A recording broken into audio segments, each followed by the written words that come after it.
तो मोदी जी का न्यूजीलैंड से बहुत पुराना रिश्ता है, क्योंकि 30 साल पहले जब मोदी जी न्यूजीलैंड गए थे तो वहां पर उनको किसी ने मफलर गिफ्ट किया था। अबे ऐसे तो मेरा भी शकीरा से पुराना रिश्ता है। क्या बात कर रहे हैं? 10 साल का था जब पहली बार शकीरा का गाना टीवी पे देखा था। 25-30 साल पहले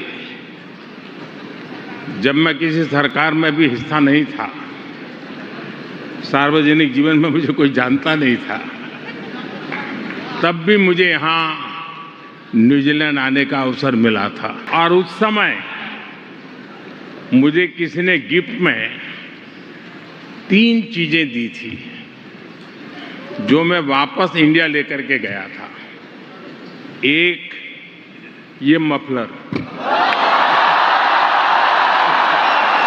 मोदी जी ने जो गले में मफलर पहना, ये 30 साल पुराना मफलर है। वैसे मैथ्स के बारे में भी बात करूंगा एंड मोदी जी की मैथ्स की क्लासेस में मोदी जी को ही फेल करेंगे आज। लेकिन क्या ये मफलर कहीं से 30 साल पुराना लग रहा है? ऊन के मफलर में 2-3 साल के अंदर ही भुरभुरा आ जाता है। 30 साल से इसमें कोई भी भुर नहीं आया है। और इससे पहले जरा मैं यहाँ पर और मैथ्स के बारे में बात करूं एंड मोदी जी को ही फेल कर दूं, जरा 2 गिफ्ट्स और हैं जो मोदी जी ने बताए हैं, जो मोदी जी को 30 साल पहले न्यूजीलैंड से मिले थे। एक कैप और एक दस्ताना। अब समझ में आया कि मोदी जी देश की जनता को टोपियां क्यों पहना रहे, क्योंकि 30 साल पहले मोदी जी न्यूजीलैंड गए थे और वहां पर उनको किसी ने टोपी गिफ्ट कर दी थी। अबे कहां पर है वो बंदा, उसी को पकड़ो। और उसमें से एक चीज मैं अभी यहां इस कार्यक्रम में भी लेकर आया हूं। अब देखो दोस्तों, मोदी मैथ्स क्लासेस तो आपने देख ली होगी, जरा मोदी मैथ्स क्लासेस को मैं भी यहां पर क्लास देना चाहता हूं। आइए देखते हैं, मजा आएगा। मोदी जी का कहना है कि वो 17 साल की उम्र तक चाय बेचते थे। ठीक है, 17 साल की उम्र हो गई। उसके बाद मोदी जी का यह भी कहना है कि 35 साल उन्होंने भिक्षा मांग करके जिंदगी जी है। अब अगर 17 में आप 35 ऐड करोगे तो 52 हो जाएगा एंड 51.5 की एज से मोदी जी सीएम बन चुके थे। अगर मोदी जी 17 तक चाय बेच रहे थे, उसके बाद 35 साल तक भिक्षा मांग रहे थे, उसके बाद सीएम और फिर पीएम बन गए, तो मोदी जी न्यूजीलैंड कब गए थे? और अगर न्यूजीलैंड गए थे तो भिक्षा कब मांगी थी? इनफैक्ट जरा सा उल्टा करके इस मैच को यहां पर देखते हैं। देखो, 12 साल से मोदी जी पीएम है, अभी काफी गाजा बाजा भी हो रहा था। मोदी जी की एज है 76, 12 माइनस कर दो 64 हो गया। 64 में 12.5 साल यहां पर और माइनस कर दो जब मोदी जी सीएम थे, इसको माइनस करके हो गया 51.5। उसमें से 10 साल और माइनस कर दो क्योंकि मोदी जी उससे पहले दरिया भी बिछाते थे एलके अडवाणी के लिए, तो ये हो गया 41.5। इसमें से 35 साल मोदी जी के भिक्षा वाले माइनस कर दो तो हो गया 6.5। अब इसमें से मोदी जी का चाय बेचने वाला टाइम, मोदी जी का मगरमच्छ के आंसू बहाने वाला टाइम, इनफैक्ट मोदी जी का एनसीसी कैडेट वाला टाइम, मोदी जी का बांग्लादेश वॉर वाला टाइम, ये सारे निकाल दो तो मोदी जी इस टाइम -80-90 में चल रहे हैं। मोदी जी नेहरू जी से भी बड़े हैं, नॉन बायोलॉजिकल। अब देखो, इस चीज के बारे में सब लोग बात कर रहे हैं, इस मैथ्स के बारे में बहुत लोग बात कर रहे हैं, लेकिन यहां पर एक चीज है जिसके बारे में कोई बात नहीं कर रहा, एंड वो ये है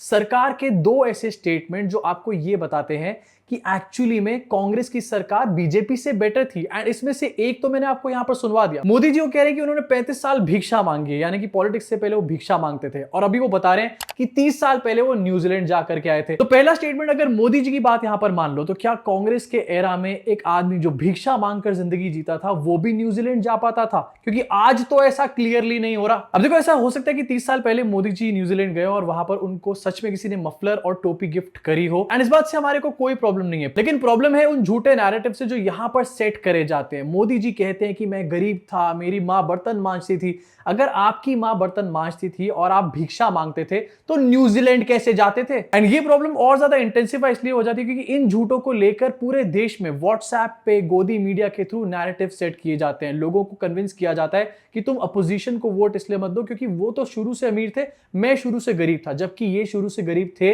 इस बात का कोई प्रूफ ही नहीं है। अब पहला स्टेटमेंट तो ये जहां पर खुद मोदी जी कह रहे हैं कि कांग्रेस के टाइम पर भिखारी भी न्यूजीलैंड जा रहे थे एंड कांग्रेस का एरा ही शायद बेटर था, अमृतकाल था। दूसरा इसी टाइप का स्टेटमेंट आता है सरकार के एक ऑफिशियल की तरफ से। न्यूजीलैंड में मोदी जी के दौरे के बाद वहां की एक मीडिया ने वहां के एम्बेसडर से यह सवाल पूछ लिया कि मोदी जी प्रेस कॉन्फ्रेंस क्यों नहीं करते? Why did Mr. Modi not give a press conference to New Zealand journalists here? एक तो यार मोदी जी पहले मोटा भाई से बोलकर ये यूएपीए वाला जो कानून है ना, इसको वर्ल्ड वाइड करवाओ यार, क्योंकि इंडिया के अंदर कोई अगर ये सवाल पूछता है तो उसके ऊपर यूएपीए लगा दिया जाता है, ईडी की रेड डाल दी जाती है, जैसे कि शेखर सुमन के एसोसिएट के साथ भी हुआ। लेकिन बाहर क्यों नहीं हो सकता ये सब कुछ? मोदी जी कुछ करो, मोदी जी। अब देखो, इस सवाल तक तो ठीक था। थोड़े टाइम पहले नॉर्वे में भी सवाल ये पूछा गया था, नॉर्वेजियन पत्रकार ने पूछा था एंड मोदी जी से ही पूछ लिया था कि आप प्रेस से ऐसे बचते क्यों हैं। लेकिन इस सवाल का जो जवाब आया है वो ये दिखाता है कि कांग्रेस का टाइम बेटर था। So, your question has that quality of déjà vu. And you must remember that the Indian electorate are predominantly rural folk. They want direct contact. They don't like being spoken down to.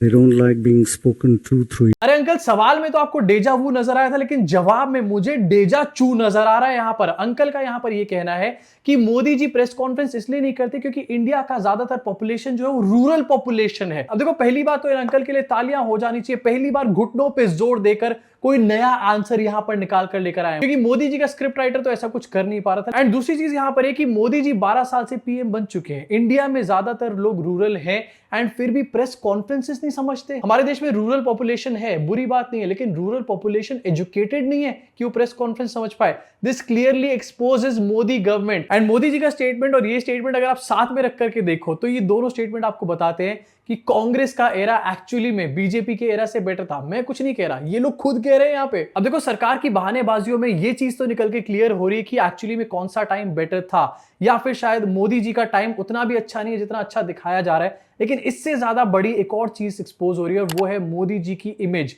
Modi ji का डंका। मोदी जी ने और उनकी media ने बड़ी मेहनत से India के अंदर एक इमेज बनाई कि मोदी जी को इंटरनेशनली बहुत पूछा जाता है, लेकिन जब मोदी जी बाहर जाते हैं तो ऐसे पत्रकार आते हैं और उस बबल को फोड़ देते हैं। लेकिन अफसोस की बात पता है क्या है? ये है कि इसके बावजूद कुछ लोगों को सच दिखाई नहीं दे रहा है, उनको अभी भी लग रहा है कि मोदी जी का तो डंका ही बज रहा है। और ये सिर्फ इकलौता डंका नहीं है, मोदी जी वापस आ चुके हैं, लेकिन वहां की मीडिया अभी तक भी डंका बजा रही है। इनफैक्ट ऑस्ट्रेलिया में मोदी जी के लिए कॉन्सर्ट क्यों करवाया गया था उसकी पोल खुल चुकी है। बट उस पोल खोल से पहले जरा इस वीडियो को देखो, ऑस्ट्रेलियन मीडिया कैसे मोदी जी का डंका बजा रही है। in the country.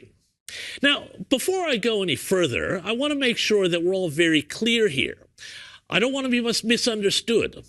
Australians of Indian heritage are great contributors to our community. They are hardworking and enterprising. They put a massive value on education. Their kids do phenomenally well in school, and they are happily, seriously underrepresented in crime statistics.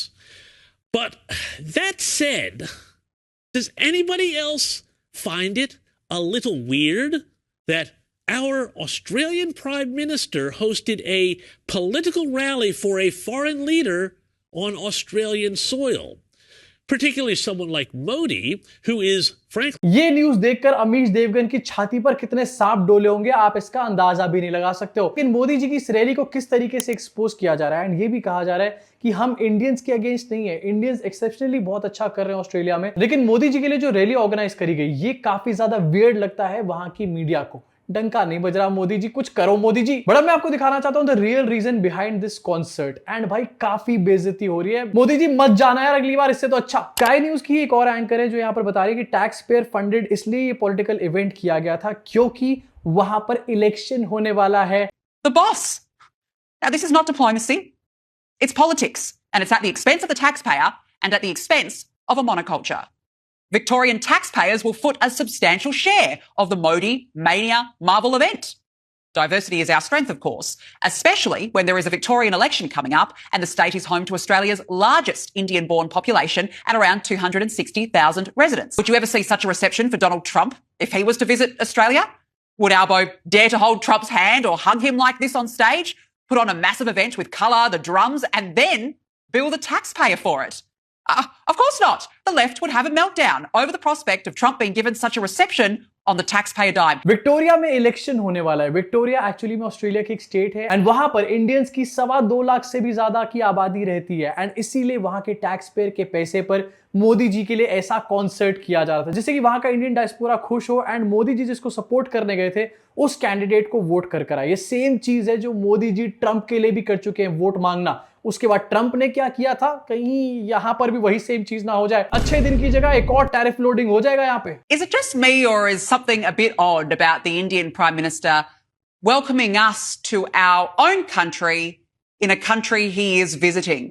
It doesn't quite compute with me. पता नहीं किसने ये idea दिया था मोदी जी को, लेकिन मोदी जी वहां जहां पर ट्रैवल करने गए हैं वहां पर उनके अपने लोगों को ये कह रहे थे कि आपका यहां पर स्वागत है। अरे आप उनकी कंट्री में गए हो, वो आपकी कंट्री में नहीं आए, एंड इसी चीज की यहां पर खिल्लियां उड़ाई जा रही है। मोदी जी कौन है स्क्रिप्ट राइटर, चेंज क्यों नहीं कर देते, कौन सा नाता है उससे? 2 महीने के अंदर अंदर 3 कंट्रीज की मीडिया मोदी जी का इंटरनेशनल डंका बजा रही है, एंड ट्रस्ट मी आगे ये ट्रेंड और ज्यादा कंटिन्यू होने वाला है। एंड इसमें कुछ भी गलत नहीं है क्योंकि मीडिया के एथिक्स यही कहते हैं कि आपको पावरफुल लोगों से सवाल पूछना चाहिए, पावरफुल लोगों के तलवे नहीं चाटना चाहिए इंडियन मीडिया की तरह। इनफैक्ट इंडियन मीडिया को अभी तक भी यहां पर अकल नहीं आ रही है। सोनम वांगचुक 15 दिन की हंगर स्ट्राइक उनकी हो चुकी है। सोनम वांगचुक की हालत आपको इन वीडियोस के अंदर नजर आ ही रही होगी। सोनम वांगचुक कमजोर हो चुके हैं। दिल्ली में लगातार गर्मी पड़े चली जा रही है। 40 डिग्री टेम्परेचर था कल की अगर मैं बात करूं। ऐसे टेम्परेचर में 15 दिन एक आदमी भूखा बैठा हुआ है और अपने लिए नहीं बैठा हुआ। अगर वो चाहे एक बहुत ही रिप्यूटेड लाइफ जी सकता है। मैक्सिस से अवार्ड उनको मिल चुका है जो कि नोबेल प्राइज के बराबर होता है। वो यहां पर हंगर स्ट्राइक कर रहे हैं उन बच्चों की वजह से जिनकी जान नीट पेपर लीक की वजह से गई, लेकिन फिर भी सरकार एक बार भी उनसे कॉन्टैक्ट एस्टैब्लिश नहीं कर रही। अब अगर इसको लेकर भी यहां पर मीडिया सवाल नहीं पूछेगी तो कहीं की मीडिया तो पूछेगी, कहीं पर तो डंका बजाएगी।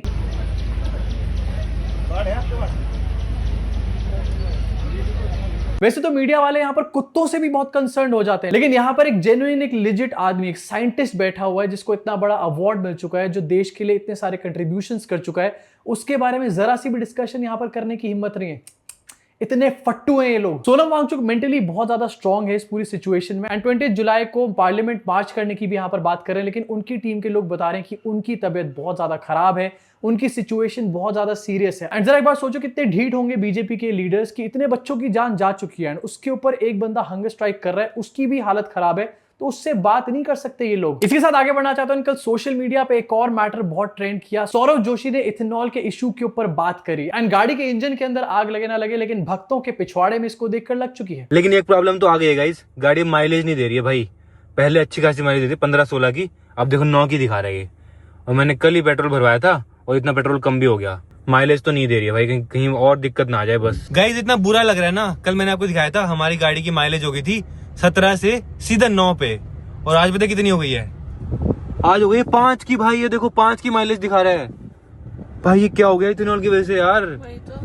अब पता नहीं कब ये गाड़ी खराब हो जाएगी भाई। अब इसको लेकर बहुत सारे लोग कह रहे हैं कि 15-16 की एवरेज मर्सिडीज कैसे दे सकती है। अब मैं ये बात इसलिए बता सकता हूँ कि गाड़ी 15 का एवरेज देती है क्योंकि मेरी खुद की फैमिली में ये कार एक्चुअली में यूज करी जा रही है इस टाइम पर। एंड 15-16 कभी कभी 17 का भी दे देती है अगर ढंग से इसको चलाया जाए। लेकिन उस गाड़ी के साथ भी यही सेम चीज हो रही है। जब से इथेनॉल वाला पेट्रोल आया है तब से माइलेज ड्रॉप होनी शुरू हो चुकी है एंड सेम यही वाली प्रॉब्लम है। अब सौरव जोशी ने ये बात बोली तो हल्ला मचा, उल्टे सीधे कमेंट्स निकल कर आए, लेकिन उसके बाद बैकलैश इतना मिला कि सौरव जोशी को ये वीडियो डिलीट करना पड़ा। एंड आज मर्सिडीज ने क्लैरिफिकेशन जारी करा है। मर्सिडीज ने ये बात क्लैरिफाई करके बोली है कि E20 की वजह से कोई प्रॉब्लम नहीं है। E20 कंप्लाइंट है हमारी कार्स, जितनी भी BS6 कार्स हैं। लेकिन ये बात सच नहीं है। मर्सिडीज की अपनी वेबसाइट पे आपको दिखाना चाहता हूं। मर्सिडीज की कार एक्चुअली में E10 कंप्लाइंट है, वेबसाइट के ऊपर लिखा हुआ है। लेकिन पता नहीं कौन सा किस बंदे का प्रेशर है जो यहाँ पर मर्सिडीज तक भी झूठ बोलने पर तैयार हो चुका है। ऑल्सो सौरव जोशी की बात को इसलिए भी यहां पर सीरियसली लेना चाहिए क्योंकि सौरव जोशी बीजेपी का खुद क्लोज बंदा रह चुका है।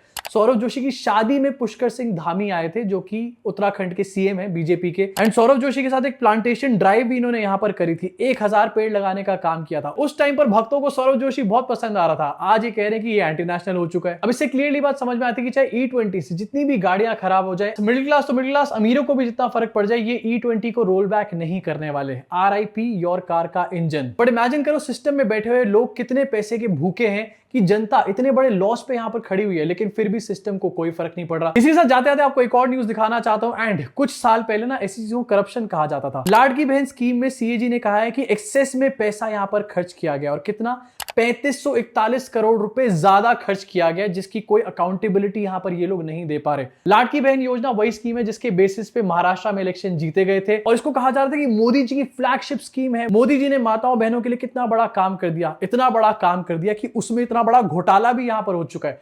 फ्लैगशिप स्कीम के अंदर ये लोग करप्शन करने से नहीं कतराते क्योंकि इनको पता है कि यहां की मीडिया सवाल करेगी नहीं, और जब बाहर की मीडिया सवाल करेगी तो उसको सोरोस को एजेंट बोल देंगे। इसी के साथ इस वीडियो को यही खत्म करना चाहता हूं। आपका क्या सोचना है इन सब चीजों के बारे में एंड स्पेसिफिकली इथेनॉल से आपके ऊपर, आपकी गाड़ी के ऊपर क्या इंपैक्ट पड़ रहा है या फिर नहीं, नीचे कमेंट सेक्शन में कमेंट करके जरूर बताना। मैं आपसे मुलाकात करूंगा इस चैनल के अगले वीडियो में।